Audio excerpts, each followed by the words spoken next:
Alright guys, welcome back to the channel. It's Matty here, and yesterday we talked about a bunch of really strong new decks using all of the new cards that released in Secluded Springs. The new mini set came out just a few days ago, but the ranked season is now upon us. We've had a couple of online tournaments, we've had a couple of days to test out the decks, and I feel pretty comfortable with this list that we're going to go over today. So in today's video, these are the best decks for ranked mode going into this new ranked season. Which of the old decks are still strong? Which of the new decks are emerging as real meta contenders? That's what we're going to talk about today. So let's just dive right into it. The first deck list that we're going to talk about is going to be Suicune and Mantike and Greninja. So I think a lot of people initially really did feel like playing Suicune with Greninja made a lot of sense.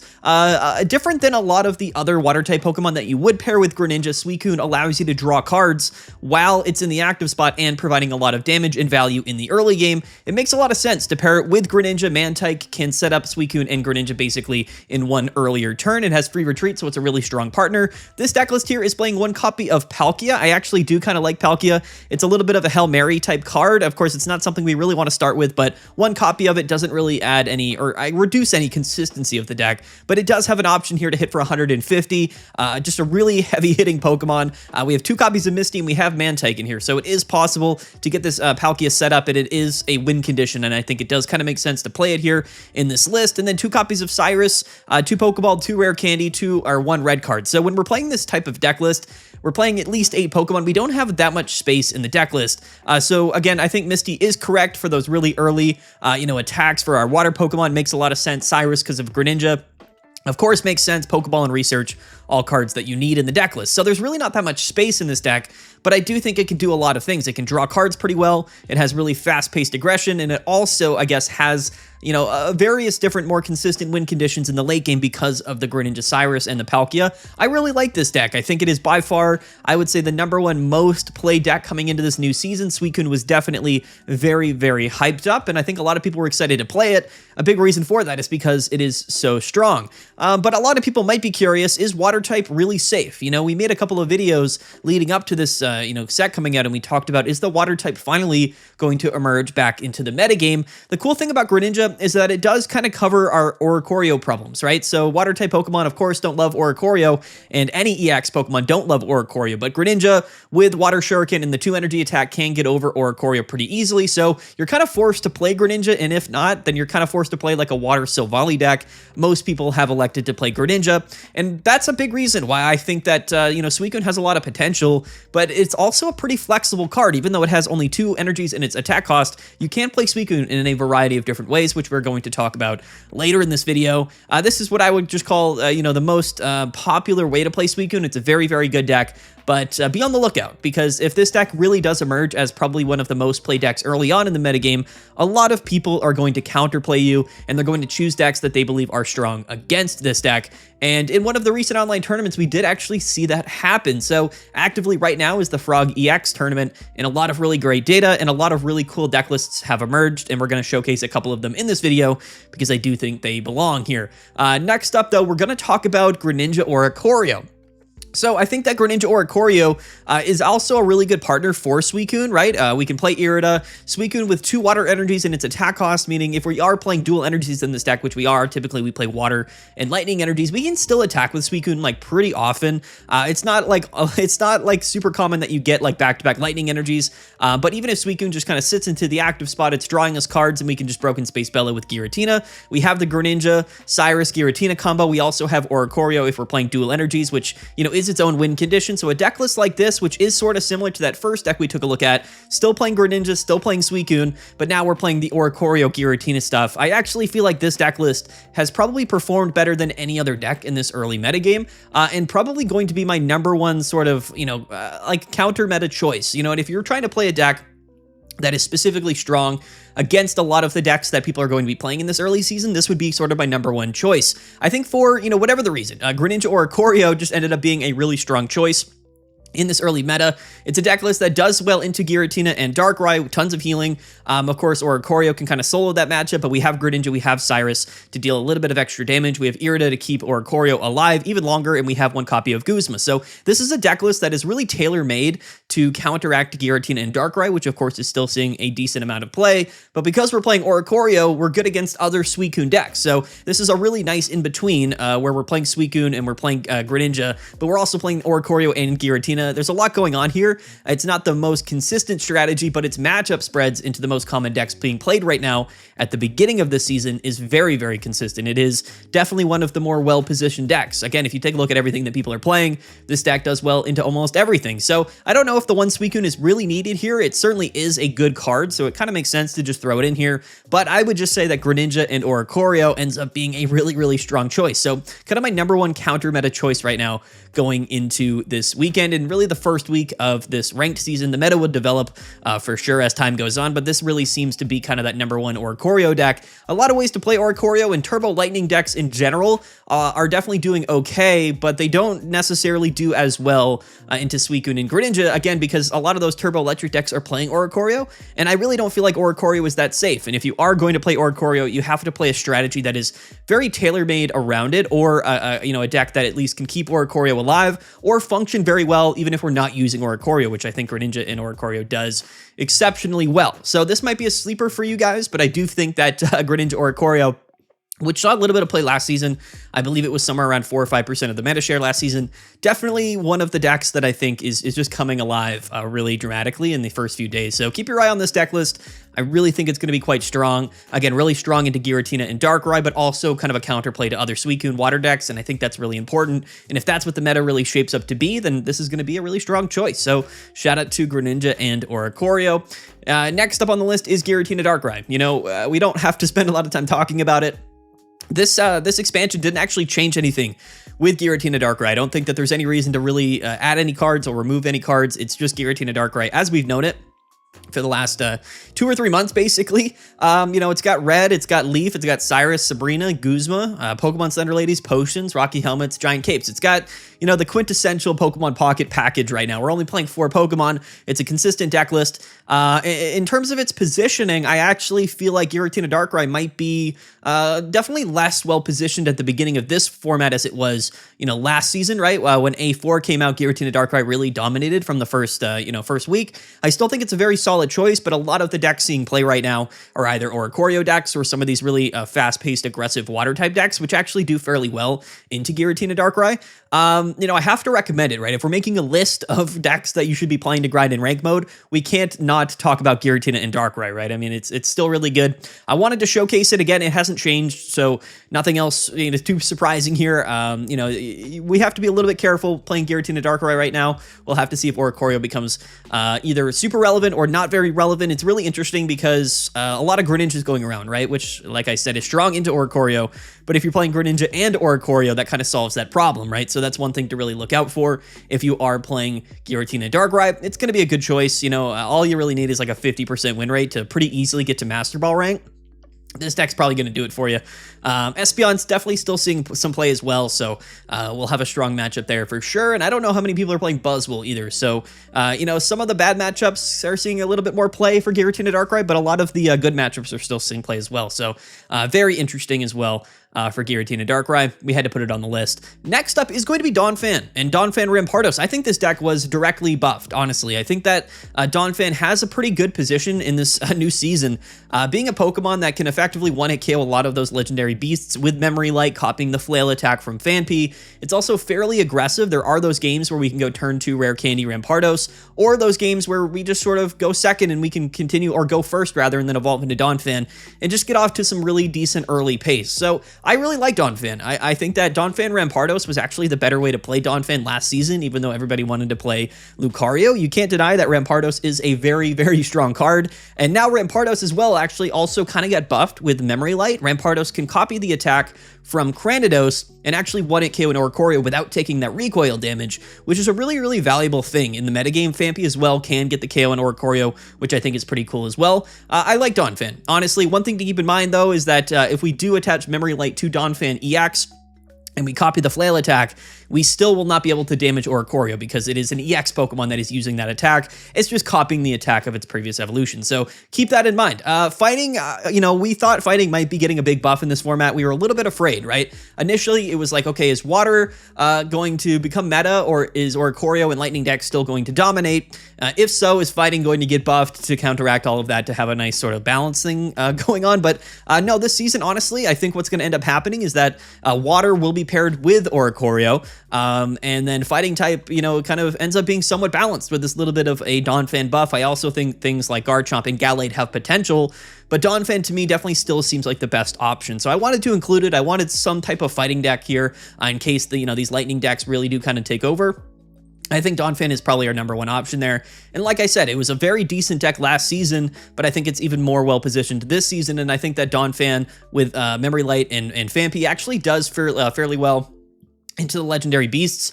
And then the cool thing with Rampardos, with Red especially, we're able to one-hit KO those Pokemon, and I think that's definitely a pretty big deal. I like this deck. I do. I mean, it wouldn't be like my number one choice, but if for anybody that wanted to play Donphan or wanted to play a fighting type deck, I think it's important to at least mention one in this video. So that's what Donphan is, and I think that it'll probably take the place as the quintessential fighting deck of this season. And I think that's what Pokemon Pocket wanted with the release of Memory Light and Phanpy. They wanted to buff Donphan in a very interesting way, and I do think that this deck list is extremely interesting. And I really love Memory Light, so I'm happy that we have an archetype that can utilize it. Will Donphan really stick around is the question. I think that in this first week, it certainly could be a pretty strong choice. Still a lot of Arceus, Silvally, Raikou, Oricorio, Pichu decks, whatever you want to call them.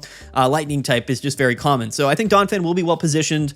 Whether it kind of sticks around in the metagame for the subsequent weeks really kind of determines its matchups against the most played decks that appear, in the upcoming weeks, right? So we'll have to wait and see. But for right now, I do like Donphan, so I wanted to include it here in this video. Shout out to Donphan, shout out to Fighting. It is certainly a really, really fun deck, and I'm really happy what they did with Donphan. I wanted them to buff Fighting. I didn't think they would do it this way, but this is exactly, I guess, what we got, so we have to play with it. All right, guys, so listen, 62% of you guys that have been watching my videos lately over the last 28 days are not subscribed, and that's a pretty big number, right? We just hit 33,000 subscribers. We're almost at 34,000. I would really appreciate it if you guys would check to see if you're subscribed to the channel, and if you're not, hit that subscribe button. It's literally free. It doesn't cost you anything, and it supports me. It supports the content. And if you enjoy the videos we're making, I would definitely appreciate it. So there you go. We had to mention it in the video. Next up is going to be something very, very, very interesting. So a player in the tournament today was actually the #1 seed for the first 5 rounds. If I take a look at the results currently, this player is 6-1 playing this Meowscarada deck. The player is 8Digger2 from the United States. So whoever that is, shout out to you, man. This is Meowscarada. Yeah, so honestly, I actually really like Meowscarada in the format right now. It's playing 1 Celebi and 1 Tyrogue. This might seem like a very interesting deck, but it actually works out pretty well. Tyrogue is a really decent counter to Oricorio.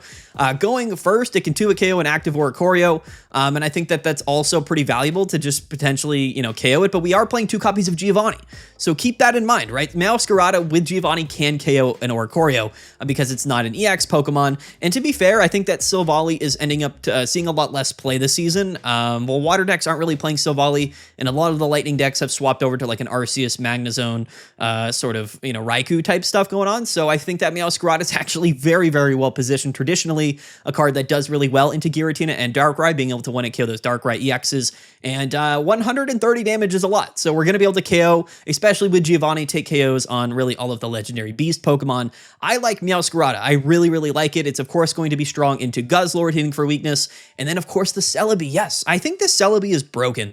Again, it's 2 grass energies to use this Pokemon, so there's not a lot of decks that would use Celebi because it is a little bit confined to particular strategies. The grass type we also haven't seen for quite some time other than Buzzwole, so I do think there is potential for another grass type deck to enter the format. I don't think Buzzwole's doing as well as I initially thought it might, but this one deck list, this player here is doing extremely well in today and yesterday's tournament, so I wanted to definitely showcase it. Meowscarada, man, it's a card that realistically was really good for quite some time, but once Silvally became very common, Meowscarada stopped seeing play. Silvally basically took Meowscarada out of the format, but if Meowscarada is well positioned overall, and Silvali's not seeing that much play. I actually feel like it's a really decent choice. We can lead off with Sprigatito. We can cry for help. We can, we have Leaf Cape, we have Red, we got Giovanni's, we've got some Disruption, some Gusting here. And then, of course, we have Tyrogue for the early game if we lead off with it. And then Celebi. Let's talk about Celebi a little bit because, again, I think that, I initially saw Celebi. I realized, of course, and I feel like I was one of the first people to say, the red combo with Celebi, you can KO the basic Pokemon after you devolve your opponent's Pokemon. And, of course, that's really strong. Like, theoretically speaking, Celebi and Red can 1-hit KO basically any Stage 2 EX Pokemon, and I think that's really, really funny. I think Celebi's really good because Rare Candy is kind of the common way that people are evolving, including this deck list. But the other thing you have to mention with Celebi, which I did not realize until playtesting it and playing against it over the next few days, is that when you use Temporal Leaves with the new Celebi and you attack and you devolve your opponent's Pokemon, your turn ends, of course, right? Because that's your attack. But on your opponent's turn, right, that next turn after you, your opponent can't just evolve again. So I don't know if this is a bug, but I think that's kind of how Celebi was designed. When you devolve your opponent's Pokemon, that technically recounts as the first turn you're playing that Pokemon, so that you're not allowed to just re-evolve immediately after. I thought that would be the case, but I don't think it is. I'm pretty sure, in my testing at least, maybe it's bugged, I don't know. When you devolve your opponent's Pokemon with Celebi, they can evolve on their next turn. So they're not only are they stuck, devolving and then, maybe getting KO'd from Celebi, but they can't even evolve next turn. So they're kind of shut down for their entire next turn, and I think that's actually really, really impressive. It means that this is a deck list that has a direct sort of counterplay to some of those really strong Rare Candy combo decks. Celebi really kind of shuts off some of those Pokemon, which is honestly what I really think that a deck list like this needed. A really, really surprising, inclusion here. But Meowscarada is also a surprise. This whole deck is really creative and really, really strong. Meowscarada, again, it's just something that I think makes sense right now. So whoever kind of decided to play Meowscarada right now, I think that you're definitely in the right. And again, it's something that with Giovanni can easily get over Oricorio. And that's a really big deal. With Leaf Cape, Meowscarada goes to 170. This thing is an absolute tank. 170 HP, doing 130 damage for 2 energies is crazy. We have Rare Candy in the format. I think that Meowscarada is really, really, really strong. So shout out to, that player, the number 8, Digger2 is his username here on Limitless. 6-1 currently with Meowscarada. He is in third place of this tournament. A really, really fun deck, and to me, it just makes a lot of sense. So even though this isn't, maybe something that's, super commonly played, right? It's a small sample size. I think it's just actually a really smart play. So I would love to showcase this to you guys, and maybe you guys can try this out yourselves. Let me know what you guys think here. Of course, comment down below. We'd love to hear your opinions, but yeah, Meowscarada is crazy, and in the tournament and in the last few days, I don't feel like Buzzwole's been doing that well. So this is a really nice grass deck kind of stand-in for Buzzwole. So there you go. There's Meowscarada with Celebi and Tyrogue, a really, really interesting deck list. Next up, let's talk about Guzzlord. Yes, I actually do feel like Guzzlord is still a relevant card here. The aggro kind of stuff with Naganadel is still exceedingly valuable. I think that Espeon will continue to see a lot of play. Giratinas will inevitably be in the active spot, but Naganadel with Poison and Nihilego can 1-hit KO a lot of basic Pokemon that have yet to evolve. Things like Greninja, things like Eevee, and that's inevitably going to be really useful. And I think that those Pokemon are very, very common in the format. Even baby Pokemon as well that are just oftentimes in the active spot. Naganadel is very, very valuable. And I think that this sort of turbo aggro, not turbo, but like this aggressive dark type deck with Guzzlord just makes sense. And I think it'll continue to be really relevant. Guzzlord as well can just discard energies with Grindcore, which inevitably is actually going to win you some random matchups. And we are hitting for weakness on Giratina if we can Tyrannical Hole and hit for 120. So I still think Guzzlord is a really solid option. I think that Espeon's going to see play, Giratina Darkrai is going to see play, and a lot of the other sort of turbo aggressive deck lists like electric type and water type aren't going to love that Naganadel in the early game. Of course, Lucamine able to set up Guzzlord in the late game. This was one of the better decks last season. I would say it was probably like the 4th or 5th best deck last season, and it'll probably end up being a pretty close to that this season. I just don't think there's really anything that really has entered into the metagame that can hard counter Guzzlord. There's just nothing that people are really playing, honestly. I can't really think of it. The only thing that is significantly strong against Guzzlord seemingly is, of course, Buzzwole, but I think Buzzwole might be dropping off a little bit, and I find that to be really, really interesting. So you have to keep your eye out for Guzzlord. Still a quality deck. It's a deck that's been around for quite some time. We're all very familiar with it from last season, and I think it'll continue to be a very, very quality deck for the upcoming days. So I had to talk about it. We had to include it. Again, nothing's really changed here, but yeah, it's Guzzlord. Some people love it. Some people hate it. The coin flip stuff can be really, really annoying for sure, but inevitably you're going to win games, and I think it's a really smart choice right now. Excuse me. Next up is Espeon. So, in this sort of early few days, I think a lot of people have had their eyes on this sort of Espeon deck. Morty came out and people were kind of curious, like, is Morty going to be a good inclusion for Espeon? I don't think it really makes sense. I think all of the other cards are just a little bit more important here. Sylveon Espeon is still a deck that is very consistent, still incredible going second, still going to draw a ton of cards. It's going to be really fun to heal through all of the damage that Suicune or Raikou or Entei are going to be able to deal. It's honestly a strong deck, and I think that right now, a lot of people are still playing the small Espeon, the non-EX Espeon, and the non-EX Sylveon. Probably still smart choice. Oricorio is definitely floating around, and those are definitely really strong attackers. I believe that Espeon Sylveon was by far, like honestly by like a decent margin, the best deck of last season. And this season, I don't know if it's going to completely drop off. It's a little bit tough. If another deck enters the metagame that is exceptionally strong into Espeon, then maybe it will, right? Because we already have Guzzlord, we already have Giratina Darkrai. Those are decks that are traditionally strong into Espeon. But last season, Espeon did very, very well into basically everything else in the format. So we really have to wait and see if, Espeon, I guess, gets sort of toppled off the top of the tower. Early on, it's tough to say, right? We just don't really have the data. This tournament, it's been doing totally fine. It's not like absolutely blowing away, this new season, but it is at least doing somewhat good. And I think it definitely still has a lot of merit. So if you're really comfortable with this deck and you feel like, you still like playing it and you think it's a good choice, I'm not going to stand here and correct you. I think that it's still a really strong deck. We'll just have to really wait and see. But definitely a deck from, last season that is definitely going to stick around right now. The format seems to be a little bit faster, but there's also a lot of really quality decks that aren't necessarily super fast paced. So it's an interesting one. I was a little bit afraid this season would just turn into like complete turbo with Mantike and Suicune and the legendary beasts and all of the baby Pokemon we have. And maybe it still will, to be honest, we have to wait and see. But I mean, we have to give respect where it's due. Espeon, Sylveon, definitely, a strong deck list. Nothing's changed here either, so it's interesting. A lot of the deck lists that are seeing play right now are either decks that haven't changed at all or decks that are basically completely revamped with some of the new cards. And I find that definitely to be really interesting. Again, we'll have to wait and see, what things really evolve into over the next week or so. Even after this weekend, I think we'll have a lot more information as it is Friday today.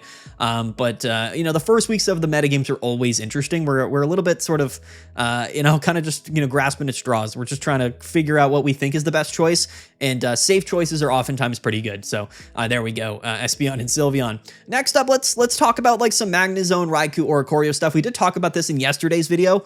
Raikou is a very interesting Pokemon. I think Raikou is really good, but again, I don't know if it makes a lot of sense to play Raikou in the way that we were playing electric type decks before. So I think it's going to take a little bit of time for people to really figure out the best way to include Raikou and play it in your decks.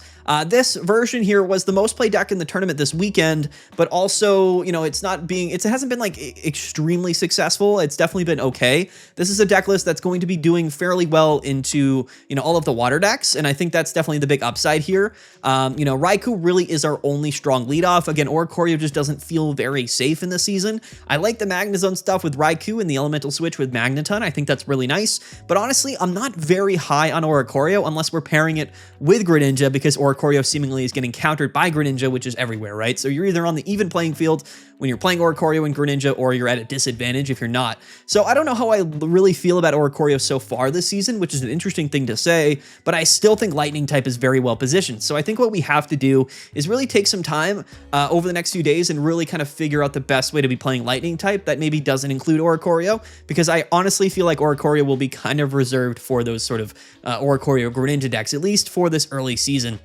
The other version of Oricorio that I think has potential, though, is not Eldegoss. I always say Eldegoss. Jumpluff. I think that Jumpluff Oricorio, that sort of grass lightning package, definitely does have potential, so we'll have to wait and see about that. But for right now, I think that this Raikou deck is certainly very decent, and I like, the strategy here of Magnezone Raikou. I just don't know off the top of my head if this really makes like that much sense. We'll have to really just kind of wait and see. I think that you could honestly cut Oricorio here, and you could play like Zeraora and just be a little bit more fast-paced and not really have to worry, of course, about Oricorio just getting farmed by like Greninjas all the time. So I think that's definitely one thing to keep in mind. But this deck, as far as like pure lightning type decks go, has certainly been really decent in the first few days. So I wanted to at least talk about it. There is one other Raikou deck that I have been cooking up personally and doing very well with. We're not going to include it in today's video, but I probably will talk about it in tomorrow's video, and I might do a live stream showcasing that deck. So if anybody is interested, stay tuned for tomorrow's video. Subscribe to the channel. You're going to want to stay tuned. I'll probably live stream sometime tomorrow, and as well as probably make a dedicated video on that deck. So stay tuned for sure. But for right now, this is sort of the list that I think most people are playing, and I think it's a totally fine deck. Really curious to see how Oricorio really pans out this season. Because again, I think that eventually especially the results of this tournament this weekend, a lot of people are going to swap from just sort of a pure water type Suicune deck to more of a Greninja, Oricorio kind of combo. And I think that that is going to be a really interesting position for this new season. Lastly, though, we have sort of the wild card for the week. And again, this is basically going to be a direct shout out to a specific player here, and that is going to be Frog EX Numantale. I'm not exactly sure how to pronounce his name. This is one of the better players in Pokemon Pocket. He's from France. He is affiliated with Frog EX to some degree, but in the tournament today, he is currently right now, as I am recording this, the #1 seed of the tournament, and he is playing something that I don't think anybody really thought of, or I guess not many people played it. In fact, I think he's literally the only person to play this deck week 1, which really talks to how smart of a player he is, and we had to showcase it. So the wild card of the week is going to be this absolutely crazy deck, and that is going to be Altaria Lugia. That is right, guys, Altaria Lugia. So a lot of people, were kind of high on Altaria, but I don't think people really jumped the gun in terms of how to build this deck list. Altaria is a stage 1 Pokemon very similar to something like a Silvally, but 120 HP, it's a dragon type, which is cool with no weakness, right? But it has 2 colorless energies in its attack cost, which I don't think we've seen yet from a dragon type Pokemon. It does 40 damage, but if we have 2 or more different types of energy, this card rather does 100 damage. It does 60 more. So 2 energy, 60 damage is really strong. The cool part about this deck list, of course, is that we are able to just play Mantike, Magby, and Pichu. And this actually is a really smart play here, because now I think Lugia, and I didn't really expect this. I think Lugia has been buffed. Basically speaking, Mantike, Magby, and Pichu are all doing the same thing, but for different energy types. This is a deck that could just play all 3 energy types. You could play Water, Fire, and Lightning, and most of the time, and I mean this, most of the time, whichever baby Pokemon you're able to have into the active spot probably isn't going to be the same energy type that we have coming from our energy zone, which means that inevitably we're going to immediately get 2 different energy types on either Lugia or Altaria, and then we have the potential to just start swinging away. We can just sort of attack, right? We have 1 copy of Leaf, 1 copy of Ilima to kind of scoop up that Lugia if it is in the active spot, but we also have an elemental switch as well for some creativity. Sabrina, we have Cyrus. Lugia can 1-hit KO, but Altaria is a really decent sort of aggressive tempo attacker, more aggressive, right? It's sort of turbo Altaria because we're playing Mantike and Magby. After this tournament, I would be really curious to see what this player here, Numantale, thinks about his deck or what he would change.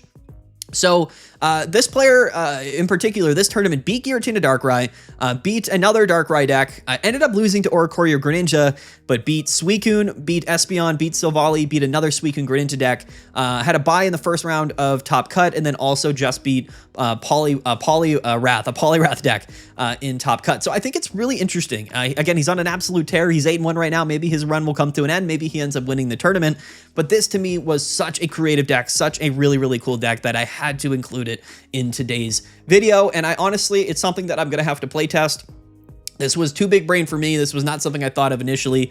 It just initially would kind of seem like it's not very consistent, but he's doing very well. And again, tournaments, it's just one tournament, so it's hard to really say. That's why we have it here in the wild card slot, but I'm actually really excited to show this to you guys, and I would love to hear what you guys think down below. Keep in mind, basically every deck we're talking about in this video is either completely already proven from previous seasons and has already done well, either in my playtesting or, of course, in online tournaments over the first couple of days. So everything here has some merit to it. I feel pretty confident about all of the decks that we are talking about in today's video, but things are going to change, and that's the one thing that I really love about Pokemon Pocket is how fast the metagames develop, how quickly things change. It makes for a really fun competitive experience, and I think that we have the potential to just have a ton of fun over the next few weeks. So again, you guys are going to want to stay tuned for sure.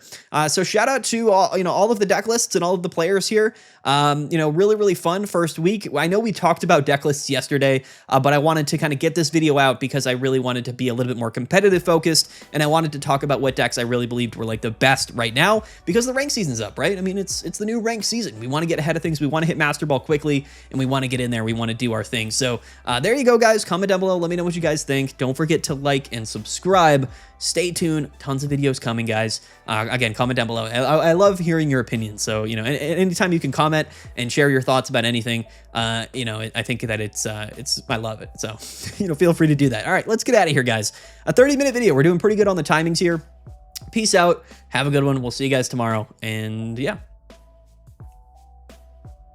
Bye.